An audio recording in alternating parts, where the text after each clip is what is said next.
Hello and welcome. It's me, Bill Patton. I'm your host. And today we're having a webinar on how to become a successful independent tennis pro. And, lately these days, people are trying to tell you that you should branch out, you should go off into other games, other activities um, for the sake of your bottom line.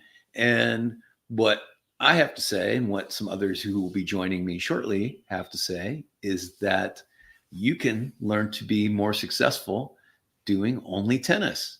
So, um, there's another webinar going to be going on, or they're calling it a town hall, but some questions will go unanswered in the town hall.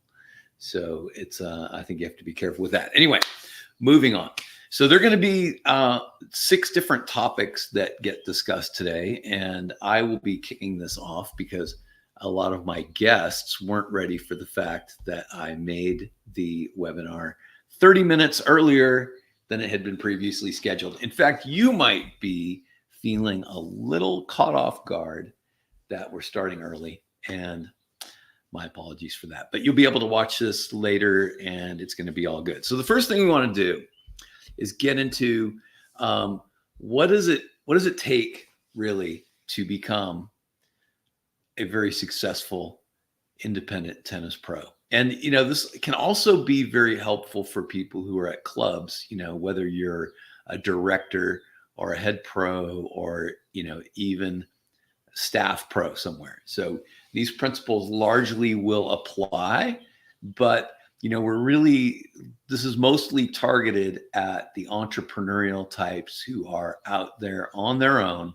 They don't have a club and they're trying to make it happen. All right. So the first thing that it really makes a big difference in how well in your success is knowing who you are. How is your way different than other people's way of doing things? And later Dave Smith is going to be on, and Dave and I agree in many ways and we disagree in other ways because we are different people. And so Dave can serve some people that I can't serve, and I attract people that maybe Dave wouldn't necessarily want to serve, or he would have a different effect with them. I don't know. But this is really the core of what is going to make you successful, is that no matter who you are and what your personality is, do you really want to serve people? Do you really want to promote the game of tennis and help people get in the game? Great Teddy Roosevelt quote, and I think it actually goes, so many quotes get attributed to the wrong people, but the quote is, nobody cares how much you know until they know how much you care. So if you start there, if you start with, being a caring person towards other people, then that's going to be one of the core values that is going to help you to succeed. I'll give you an example. So I had a student who texted me and she said, I don't think I'm going to make my lesson today. And I could just tell from the tone of the text that she sent that something was wrong. And so here's a woman in her early 40s. She's got, she has small kids, and something's up. So anyway, so I text her back and I'm like, is everything okay? And so she said, something to the effect of, no, not everything's okay. So I called her then. And so I was like, hey, what's going on? And so it turns out her mother has dementia. And it was the first day that her mother didn't recognize her. And that's very upsetting. So anyway, so I said, hey, you know what, Allison? Don't skip your lesson. It might be the best thing for you. Why don't you come out? We'll hit some balls. We'll talk. And, the interesting thing, and this doesn't happen very much, is she came out to the lesson. She was really happy that she did at the end. And we probably hit half or less of the balls that we normally do. But, we talked about, what it's like to have a parent with dementia. I listened to what she was saying, and then I've studied up on this. I've studied up on grieving, and I've had my own experience with older people who have dementia. So this is part of the who you are. So study psychology, study death and bereavement and grieving, study things that matter to people, and make that a part of who you are, and then that kind of comes out. I had an interesting situation where I had been in a car accident, and I had a pretty serious brain injury. It was pretty serious. And during that time, I spent a lot of time working on myself. I really had to kind of change my mind about a lot of things and do things a different way. So I started reading up on life coaching. And then another funny coincidence, I guess you can call it that, is that a friend of mine also was interested in life coaching. So we started coaching each other on things. And that was the impetus for my first book. So 2010, got in a car accident, then, studied. 2013, started writing a book. And, that's part of why you're listening here right now, So, continue to work on yourself and get better. Try every day, just get 1% better than the day before. And then another interesting benefit of that is that rubs off on other people. When you show that you are somebody who's constantly looking to improve, then you inspire that in other people as well. So, I'm expecting Dave Smith to be coming on anytime. I think my other guests, kind of got thrown off a little bit. Wait a minute. Dave is lost, so I have to message him really quick. Okay, scroll up to the link. Yep, that's fun. Look at what fun we're having. All right, so the next one is huge, connecting people.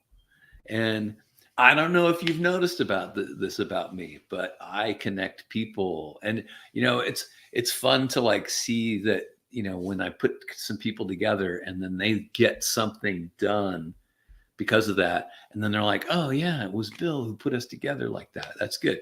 So this is one of the really important things is that, okay, a couple of stats. Number one, there are tens of millions of people who want to play tennis, right? I think it's in the 30 millions in the United States. 30 million people want to play tennis, but they don't know how to get started, and they don't have anyone to play with. All right. So solve those problems, right? So, part of what you have to do is you have to promote tennis. You have to go out of your way to put it in front of people and show them that it's available. So you could do that through Instagram ads. You can run flyers and put them in the window at the pizza shop and the sandwich place and the place where people get their nails done and the coffee shop, everywhere where people spend their disposable income, right? I advertise every possible way that I can. There are also websites like mytennislessons.com and playercourt.com and Find Tennis Lessons. And actually, my favorite is Find Tennis Lessons. And what they do is they spend a lot of money on Google ads. And so you don't have to. And then when you meet a client that way, and then they get a cut of that first part. But then after that, anyway, moving on. But, they're going to get, that company is going to get a cut of those first session of lessons. And that's okay, because then you got a new client. So I think it's worth it, because I would rather do it that way than spend money on Google ads myself, which can be very expensive, and not get the same results. So anyway, you become part of a network of tennis coaches. So it's a client referral system. Anyway, so, and then you can attend events. You can go to things. You can go to like get a booth at a art and wine festival or something like that. Go meet people. Go say hello, and that's a great way for people to get going. Always make sure that your picture is on that, because people sign up for people. One of my best things I ever did, I had a former student who is a videographer, and he needed to expand his portfolio. So he created a professionally edited ad for me, and I put that on Instagram and got a ton of lessons from that. So the first thing is you have to get people to come to you, and then you need to connect them with other people. So now here's where one of my favorite resources are flex leagues.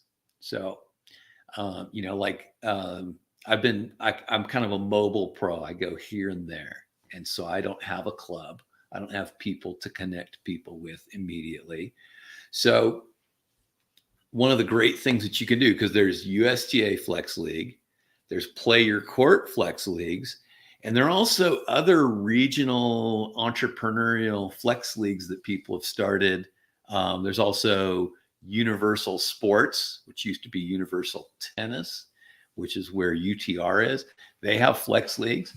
So, you can search flex leagues near me. And here's what I do. Like, I'll get somebody and they start playing, and I get them to the point where they can bring in Dave on as we talk. All right, Dave, behave yourself there for a second. I'm in the middle of something.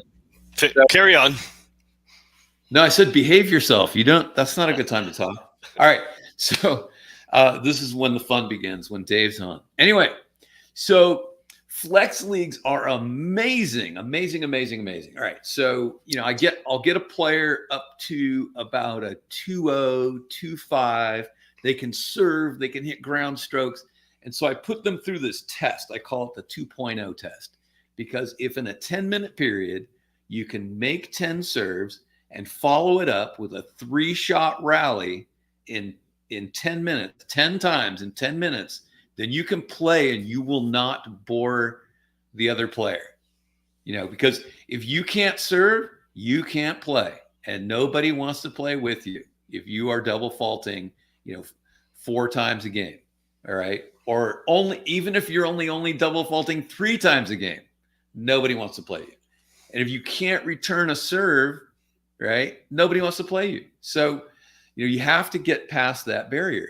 Then I tell them, okay, go join a 2.5 flex league, right? And so let's see, this is what's going to happen. You'll be in like a flight of 6 or 7 or 8 players, and you probably, somebody will flake out, they won't play, and whatever, goodbye, right? And there's a really good chance you will meet your new best friend in tennis. It's a really good chance that you will make a friend. And then you'll meet 5 or 6 people who are civil and nice, and you wouldn't mind seeing them again. Maybe they're not your favorite person on the planet, but you can play tennis with them. And then you'll meet somebody who's like mentally ill or something, and then you'll have good stories to tell about the time that you went to go play and they brought their pit bull, or they wore a very strangely exotic outfit to the match or whatever. I mean, you're going to get something funny will happen for sure. No doubt. So those flex leagues are a great way to independently, help people get introduced to other people to play. And it doesn't cost you anything. For club people, if you're a club pro and you are not doing player matching, you are not introducing people to play tennis with other people, you're failing yourself and your club. I'll just I'm going to say that right out. You really need to be introducing people, creating stronger networks, and making your club more of a community, right? Um, and the most important thing is notice new people. So if there's ever somebody you don't recognize, say hello to them and smile immediately. I had an interesting thing where I was actually going to go interview to be the director of tennis at a club. And I came in, I was way early for the interview, and I was observing what was happening. And there were lots of people that walked by, members, staff people, pros, and no one said a word to me for 10 minutes. And I was thinking, if I get this director job, there are going to be some people who are going to be in trouble like right away. They're going to be called into my office day one. I'm like, hey, when I came in, anyway, blah, blah, blah. Right. So, all right. So Dave, so the topic is connecting people. So do you have anything to add to that? I did a pretty lengthy thing on that. Well, it sounded great. I would say, obviously, any interactive mechanism that brings people together, especially bringing diverse groups together. My most prized possession was my Super Saturday, and still is to this day, of a unique program that averaged 40 to 50 players every Saturday from the ages of 8 to 80. It created a community of tennis players that understood each other better through the art of competing with each other. So our senior players enjoyed playing with the younger players. The younger players benefited from playing senior players who may not have had the best strokes, but could play, were smart, had a pretty interesting game style or whatever. And the good players, or the older players, I should say, enjoyed playing with junior players who were developing into better players through their development program. And literally, we started having adults come out to the high school kids because they played with them on Saturday. They wanted to now see these kids play their high school matches or a USTA event.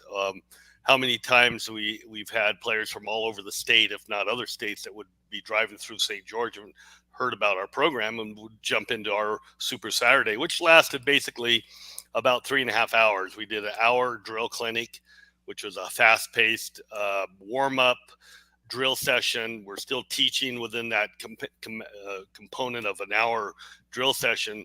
But then we did a fast format doubles tournament that paired players, and you can do it different ways. But we either paired players and they play a short format, and they usually played 4 to 5 matches in this short format of doubles play. And sometimes we did an A-B tournament where every time they moved up to another match, the A players would switch. So you now had a different partner every round. So it was a great mechanism for social involvement, getting to know a lot of different players, and the people that were coming out regularly, of course, became more intimately known to each other and were likely to call each other to play matches, to play leagues, to play tournaments together, or just find out what they're doing. If they're playing a tournament, they do that. We charge $5 a person. We raised that price to $10 a couple of years ago, and we brought out food, donuts and fruit and stuff like that. We had 1 can of balls per court, and those during the competitive part. And the picture behind me, we had 74 people come to this clinic this Super Saturday. So it's a great way. It's a great revenue stream, but more importantly, it brought together the community of tennis players of all ages, all abilities. And, you occasionally would get stuck with somebody if you didn't have a partner, but that wouldn't last very long. So it wasn't a detriment at all. Yeah. And good players got to warm up against maybe a player they would never get a chance to play against. So like a low 3-0 or 2-5 player got to play a 5-0 player in the first round. Yeah. That isn't something they never, ever got a chance to do in a regular tournament, let alone setting it up. So it gave players a chance to enjoy playing players they would normally not get a chance to play against. Yeah. And what you just talked about, it touches on every major bullet point that we're going to cover during this time. So I've got six bullet points. And so, if I were just going to say, all right, I was going to like kind of make a caveat on that, because some clubs, they're not going to like take a Saturday morning and do 3.5 hours of, all that. But I think the principle you can apply to that is program some in some stuff that's like large group stuff where there's, lots of people and you're getting as many people moving around as you can. But now we're going to move on to making it fun, So, like not long ago, I had, and actually, this actually happens pretty frequently. I will get a client who previously had taken lessons with another pro, and the other pro told them that it was going to take a year for them to be able to become a tennis player, because it's going to take a few months for you to learn how to hit your forehand like Federer, and it's going to take another couple of months for you to have to learn, and I'm like, no, you mean, basically slap some strokes on these people quick and get them playing. And then, yes, you can continue to refine your game, but people want to play. They want to play and they want to be with fun people. Because I think there are a lot of coaches out there, unfortunately, who are just way too serious all the time, too serious, too critical, you know? And so, you might have played a point that you really liked and maybe things didn't look perfect, but then your coach says, "Hey, that follow through," and you're like, it kind of takes the fun out of it, right? And so, connecting it back to Super Saturday's sole purpose is to be fun, right? And, but then also it's sort of the energy and the excitement that you bring with it. And, back to Super Saturday, like one thing I love is like when a junior that I'm coaching, like a 10-year-old girl, hits a winning volley off some cocky 35-year-old guy's forehand, right? And then so Stephanie nails a volley, right? And Jason, I'm like, Jason, you're going down, right? So, what are other ways to spice it up and keep it fun, Dave? Well, my first statement would be, if you can't make any lesson fun, then you shouldn't be teaching tennis. I'm sorry to say that, but I've seen the coaches you talked about who are just dry and dull and have no personality, and like you said, are either too serious or some that are not serious enough, and then the players realize that, and the players recognize they're not getting better. So I would say the one thing about fun is you better be able to define what fun is, because fun can be defined as hit and giggle. Who cares about strokes? Who cares about form? Just it's sort of like dodgeball with a tennis ball. I mean, but to me, that is not very long lasting, and it certainly does not improve a player. In fact, it goes the other direction, and it makes them good at being bad, as I define it in my books. But fun can be, for personality, can be the type of drill you're doing where the kids and the adults are like, wow, I've never seen myself be able to do that. That's very long lasting fun. That lasts forever, because now they're getting closer to their goal of being a better tennis player. Because let's face it, if they're coming out to your clinic, to a Super Saturday, if they're coming out to a lesson, they usually don't want to give you $50 and say, look, don't change a thing. I don't want to get better. I mean, most players would like to see how good they can become.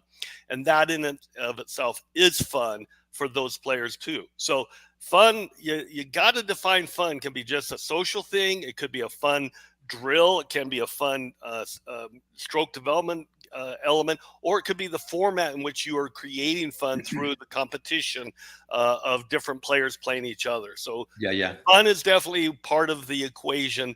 But I say again, if you can't have fun with your players and they can't enjoy your time, whether it's a private lesson or a group lesson or a clinic or a Super Saturday or other competitive thing, find something else to do, because you're destroying the sport itself for those players and even for yourself, in my opinion. Yeah. I was just reading something this week in neuroscience that the growth mindset is best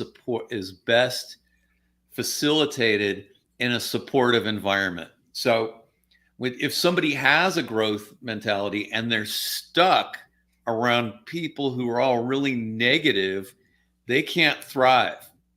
But but that growth mentality leads to the improvement that leads to a ton of fun.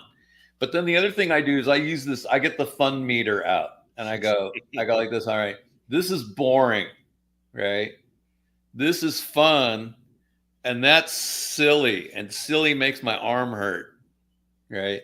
So it's like, no, silly is no good. So we can't learn like that. So we have to come back to here, and I do that with kids often. I'm like, let's come back from being silly. I understand that you think that's fun, but it isn't really, because then we have problems with discipline and all that. So I thought that it was good that you made that counterpoint to, that we do have to keep the focus on learning and improving. And sometimes I even have to remind my adult people to kind of keep it clean on the court. So sometimes you get some off-color jokes, and then I go, "Hey, look, it's a Disney show here, all right?" So, all right. So now here's one that I think is really interesting, because unfortunately, part of what is motivating and driving a lot in the industry right now is that people are pandering to noisy fringe elements. So people who are like, I don't like this drill, right? Or, oh, how come there isn't a clinic for people in their 80s at 4 a.m., on Sundays? Because I wake up at 3:30 in the morning every morning, and I want a clinic at 4 a.m. I mean, those are one of those is an extreme example. The other one is not, right? So, so I think the first thing is, of course, listen to those people who are complaining and they're like, I wish we had this. And then talk with them and say, well, okay, who else is going to join that? Right? Can you recruit the people to join it? I don't seem to be finding anybody like that. Right? So, and what you'll find is that the vast majority of the people that you're serving love what you do, and the last thing they ever want to do is complain. So, it's good to check in with your good people and go, hey, are you happy? And what do you like the best? And then and it's like, hey, what if we did away with that Friday morning clinic at 10 a.m.? And then we're like, no, don't do that. I love that. I'm like, okay, thanks. I was just testing you, right? But, but the problem is you'll have people who come in and they want to play a different activity and take up a tennis court to do it, and it displaces something that people love, and then nobody fights back for that. So it's very important to keep the people happy who have been happy, and maybe they just don't say it quite enough. So that's another thing that especially directors of tennis have to deal with that. And I've been requested to teach pickleball at different times. Do you teach pickleball? Right. Yeah. And I say, I mean, I think I might be willing to do it. It's not my favorite thing. You'd probably be better off having someone else teach you that. That's my political way of saying no. So anyway, now Dave, you've had so much experience with building clubs and directing them, and I've been director at 3 different places before. What else is there more about kind of like the big stuff? Because you make your money on dues and people showing up, right? Well, I think the big ticket is you have to look in the bigger picture and look for not immediate gratification as a pro. A great example, when I became the head pro at a club that had very minimal success with other head pros, and I started a couple clinics twice a week, and it was a drop-in clinic. I loved drop-in clinics, and because it didn't commit people to a certain time or a specific day. So the interesting thing was I would have one or two players come to this hour and a half clinic, and I'd never canceled it. Still ran the clinic, made almost nothing, obviously, if I only had one, two, or three people. Sometimes I only had one person initially, but that person would return and two other people would come back. And then 4 people would come back, and then 12 people would be there, and then 20 people would be there, and eventually 50 people would come to my clinic. So one of the things was consistency within the dynamic of looking at the bigger picture, the longer lasting picture of staying with the program and being inviting and never. I'll give you another example of that, the negative example. So as soon as I left that club to start a new club, the people that were at the club were trying to continue my clinics, but they had a rule that said if 3 or less people weren't there, they would cancel the clinic for those people that did show up if there were not 3 or more. So if 2 people showed up or 3 people showed up, they canceled the clinic. Actually, it was 4. If 3 people or less showed up, they would cancel the clinic. Well, guess what? The next week, would those 3 people come? No, they were already said, no, we're not going to have it this week. Consistency is the most important component of any successful program, whether it's lessons, clinics, leagues, Super Saturday, whatever. If you're not consistent with it, that is a big thing.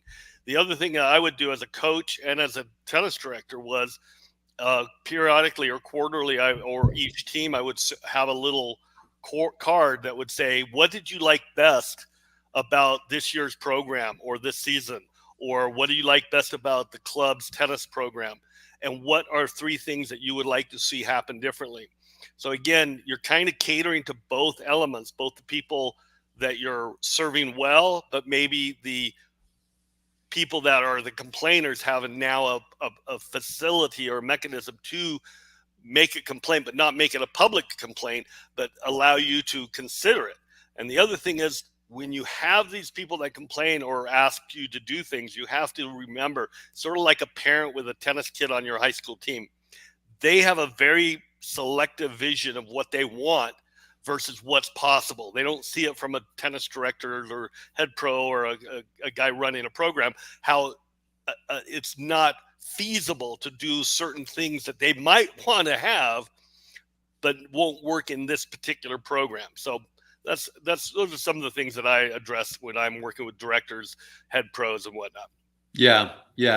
Well, and it reminds me of a guy who was at a club, and he was like in his 60s, and he didn't really run for the ball, and he had major problems with his volleys. So as soon as the other team figured that out, then every ball's coming at him at the net because he's gonna miss. He doesn't run. He doesn't volley, and yet he wants to be on a 3-0 team and he wants to play all the time, right? It's like, well, how about get a lesson on your volleys? How about get in the gym and get a little, get on the treadmill, start running a little more, get your feet going, right? And it's like he didn't want to solve any of that. But what he wanted was a new 3-0 team to be formed for him. And so, yeah, it's not realistic. So, you just listen to this player talk, and you empathize, but you have no real plan to meet their need because you can't, right? So, which brings up programs for all. Now, and of course, whenever you say all, that's a very absolute thing. But it is smart. It is smart to program as many different things as you can for different people's needs, right? One thing that is frustrating for me when I hear about clubs that are completely taken over by USTA play. So the message that is being sent to those players at that club is, you have to be on a USTA team if you will play tennis at this club, period. Because there's no other court time, or very little. You can play Friday night at 8:00, after your long work day, so So one thing that I did at this one club is I made it so that there would be no USTA matches before 11 a.m. on Saturday or Sunday. And we created drop-in tennis, because the number one thing I kept hearing from people is, whatever happened to drop-in tennis? I don't want to be on a team. I just want to come play with my friends for a little while on Saturday morning and then go home and get my chores done. So make that space, make a space for people who don't have to be on teams, who don't have to always go to a certain clinic, and make it a little more wide open with the playing ability, and foster yes, it's okay for you to play with a much lower player for a little bit. Learn to be supportive. Hey, buy into the idea of, we're building a community of players here. So what are some of the limits on how much programming you can do, Dave? Well, you can over program any club. You can, because what happens with that is you start sort of like the USTA taking over a club. If you've got so many programs that people can't do other things, play with their group of 3 other players, a foursome that love to play every Saturday at 8 on their own or whatever, you better learn your clientele, and you better know your club's feasibility of what you can and can't do.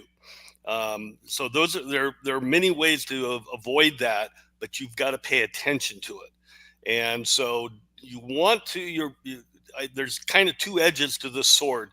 One is you want to listen to what the needs are of all your members, all your players. The other problem, of course, is there's certain things you're not going to ever be able to satisfy, depending on your club size or hours of the club, or other, extrinsic elements that your club may or may not be able to do. But the bottom line is, there are ways that you can incorporate programs that grow this, as Bill just said, this culture, this social culture, that they want to be together again.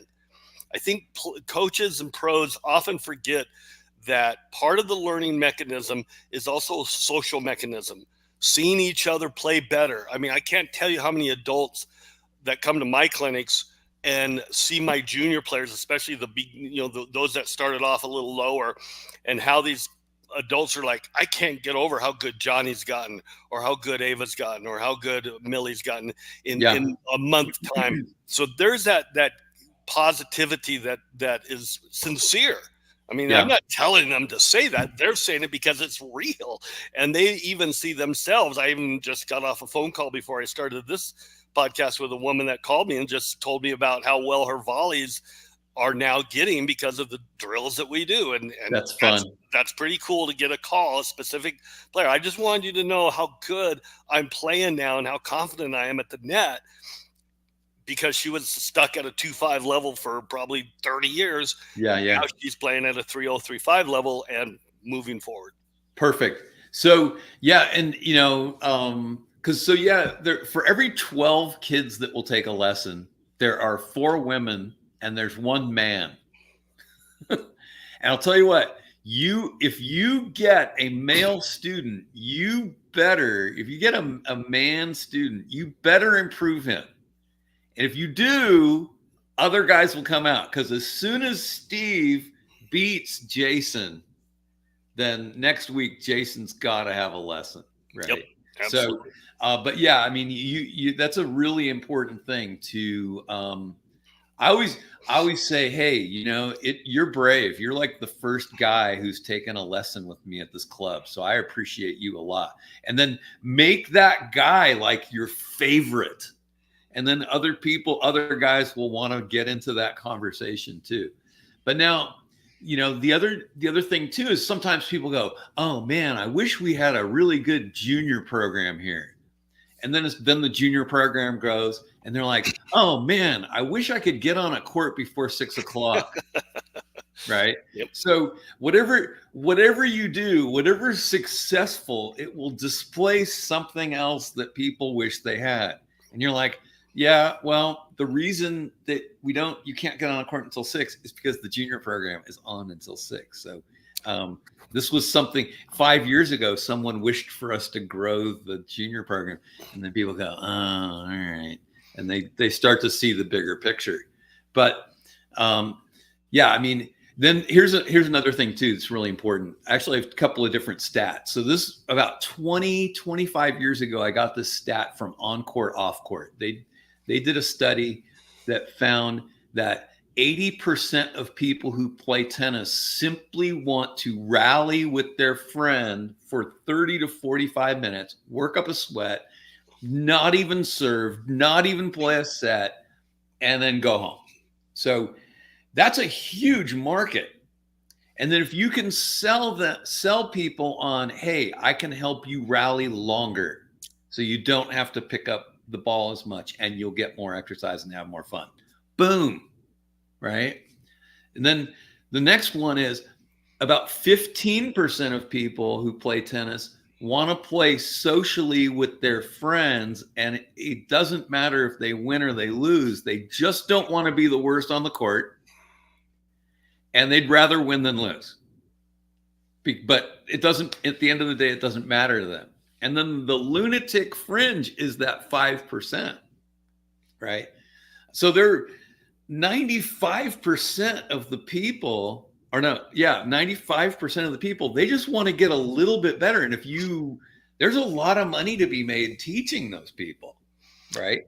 And then the interesting thing is that 5%, they might take more lessons than the other people combined, but don't ignore that 95% of people. Yeah, let me kind of address that, because there's a little bit of I won't say a falsehood in all those numbers, because they're pretty accurate. The problem is understanding why those numbers exist.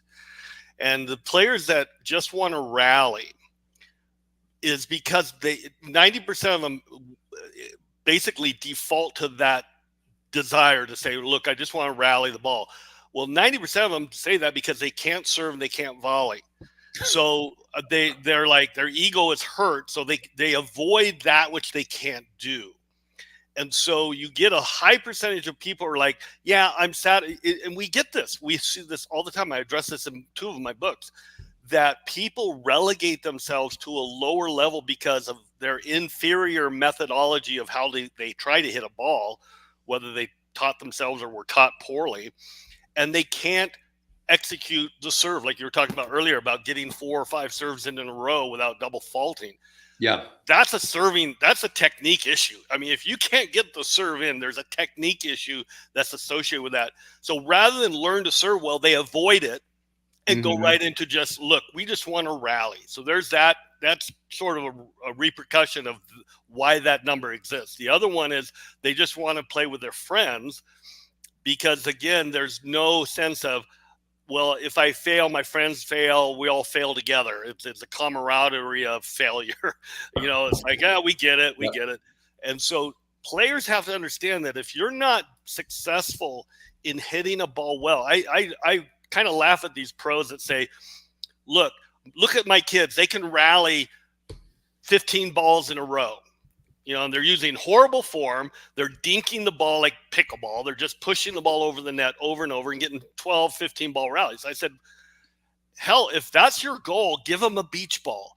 They can hit 5,000 balls in a row, and they're not going to get any better at tennis. And just because they can rally 15 balls, there's some hand-eye coordination being developed, but they're not developing a stroke that's allowing them to take that skill and become a more proficient. It's like the piano player who says, look, I can play a song. I can play chopsticks with 2 index fingers.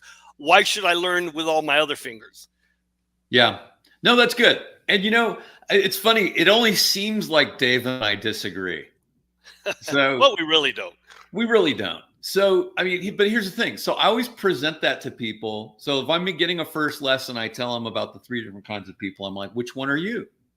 And they go, I think I sound like the first one. I'm like, okay, but I'm still going to show you how to serve. And we're still going to do return a serve. And you're going to learn how to play some points just in case your boss asks you to play. Right. But then a lot of people say, oh, I'm number 2. And I'm like, okay, good. Then I'm going to make sure you have everything you need to play socially. And you know what? You might get the bug. You might get infected with that lunacy of playing all the time. So no pressure on that. Here's another couple of interesting stats. Is that people who visit their club twice a week have a 99% retention rate. 99%. And of that 1% who leave the club, most of them moved out of town. So there's nothing you can do about that. Right. But the other chunk is they had a horrifically bad experience at their club, right? So it goes back to the original point I was talking about is, be somebody who cares, right? So if somebody's moving, say goodbye and be sincere about missing them and all that. And then, but if there's a problem, if somebody's having a problem with the club, get that resolved, because if you resolve that problem and it's something that's possible for you to fix, I mean, except for creating that new 3.0 team just for one guy, or, the 4 a.m. clinic for, people in their 80s, those can't be solved. So, and then one other thing, the fact that if you're an independent pro and you're out there and you're on school courts or you're on public courts, there's a lot of people then have free money. They don't have to pay dues for things. So if you can give them sort of a club-like experience and they don't have to pay dues at a club, then they have more money to take lessons. And before we go any further, though, I'm gonna change the banner here to this. So we're going to talk about providing products and residual income and stuff. So, because I have a hard stop here pretty quick. But Dave, did you have anything more that you wanted to say on that programming thing? Yeah, there's just one thing, because I think a lot of pros are very butthurt when a player or a student decides to leave their program. And I think I'm going to go over to this club and hit with them for a while. Yeah. And so the ego pro says, well, fine, don't let the door hit you on the way out. Good luck with that. And does not create a mechanism or a bridge, because when that player goes over to that other club, if you're doing your job well, they're going to go over to that other club and go, man, I had it so good with Coach Smith or Coach Patton, and I want to go back. But if I've shut the door on that student, and made them, make them like, well, they're not going to want to show their face here again, I've lost that student forever. And I think a lot of pros kind of get that butt hurt. Oh, you're fine. Go get out of here. I don't want to see your face here anymore. And so don't do that. Be like, oh, you know what? I hope it goes great for you. I hope you learn stuff. But you know what? You're always welcome to come on back here and jump in with us and have fun. And we want what's best for you. And I think a lot of coaches forget, and it becomes what's best for the pro or the club rather than what's best for the student. And so we want to make sure we do that. So that's all I had to say about that. So go ahead and move on. Awesome. Yeah. Oh man, it's funny because you made me want to keep going on that one, but well, let's move on. So now when it comes to providing products and other residual income, I mean, one of the great things that you can do is, if you don't have a stringing machine, get one. It's a really a great thing for the independent pro to then also be the stringer, because then that's more contacts. That's more times they have to come see you, because they have to, they'll drop their racket off at the end of the lesson, and then they have to come back to you to get it before they go on and play their match, or, like I've written books, Dave's written a book, it's funny, it doesn't take a lot for you to create an ebook. And even if your ebook was 2,400 words and all it was a primer on how your program works, and then you make it 99 cents, and then you go to the parents and you go, hey, will you pick up this ebook, because it explains everything about me and my program and all that. And then you're a published author. And it's really funny, the status that happens when you have something like that. And then, if you go out of your way to actually write a book, then your status goes up with people. So you can say, right, in your bio, been teaching so many years, author of blah blah blah, and that is very attractive to people. So it's almost spooky, how much more credibility I have achieved since writing a book. And it's funny because actually not that hard to do, if as long as you don't believe that it's impossible. And and like, for instance, I sell these foam training balls that are really very, very helpful, especially for high performance players. And then I have other products that I sell. So doing different residual income things. But I will caution you against this. Avoid multi-level marketing like the plague. Right. I've dabbled in that a couple of times, and as soon as I try to go, hey, I'm doing this supplement thing, right? Hey, do you want these supplements? My people, I can just see their face change. Right? Wait, is he going to try to get me into the Amway cult? Right? So yeah, be very careful with how you do that. Sometimes you can make it a value add. It's like, hey, you've had so many lessons with me. I'm going to give you this. Here's a free book, right? All right. So Dave, more on products and residual income. Well, you definitely covered two of the most important ones to me. Stringing, I do about 1,000 rackets a year. I've strung about 38,000 rackets since 1975, I think. I can't remember. I just guessed at it based on an average, about 1,000 rackets a year. And yeah, you're right. Number one, you've got an opportunity to service. Again, the key word is service, to provide and make sure you're a good stringer. If you don't know how to string, please contact somebody who does know how to string, so you're not making the many different problematic issues. And a person I've had to point out really bad string jobs by pros that don't know what they're doing.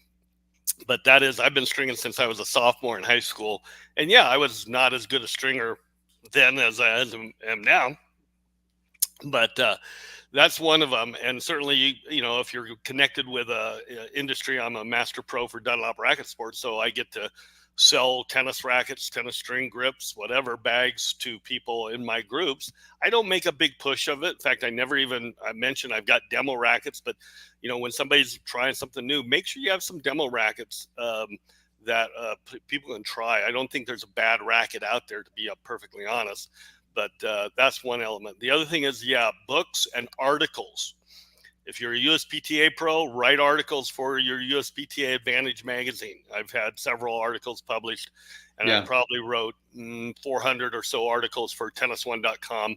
And that's how I got my career started, really, in terms of really becoming a noticeable pro. Was I wrote an article for Tennis One, and it grew into, they made me senior editor. I started writing newsletters and articles every month and whatnot, covering tournaments and things. So yeah, become an author. You learn a lot when you write a lot, whether it's journaling, whether you're writing articles, whether you write a rebuttal to maybe someone else's article.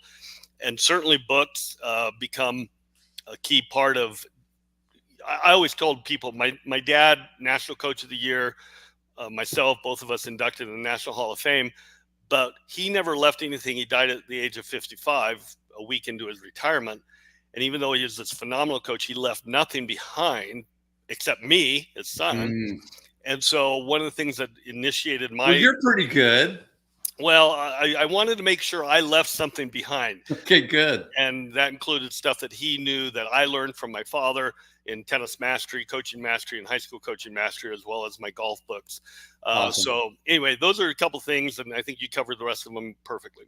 Yeah. And, on a final note, because we're going to wrap up here, I wanted to, this is piggybacking off what you said.